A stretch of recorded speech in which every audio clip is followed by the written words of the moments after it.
एक बार की बात है। एक गरीब औरत थी जिसका नाम आशा था।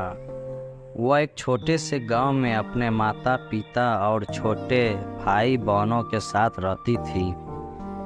उसके पिता एक किसान थे, लेकिन खेत बहुत उपजाऊ नहीं था और वह अक्सर किसी तरह का गुजारा करते थे। आशा एक बुद्धिमान और जिज्ञासु लड़की थी।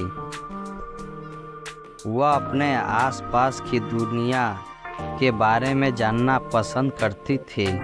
वह एक वैज्ञानिक बनने का सपना देखती थी, लेकिन वह जानती थी कि अपने परिवार की वित्तीय स्थिति के कारण उसे अपना लक्ष्य हासिल करना मुश्किल होगा।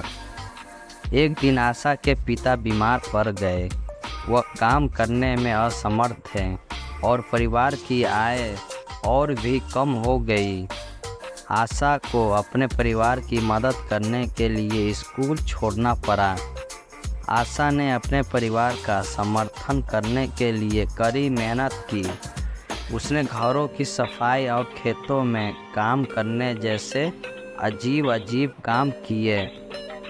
उसने स्थायी बाजार में सब्जियों बेचने भी शुरू किया। अपनी व्यस्त दिलचस्प के बावजूद आशा ने वैज्ञानिक बनने के अपने सपने को कभी नहीं छोड़ा।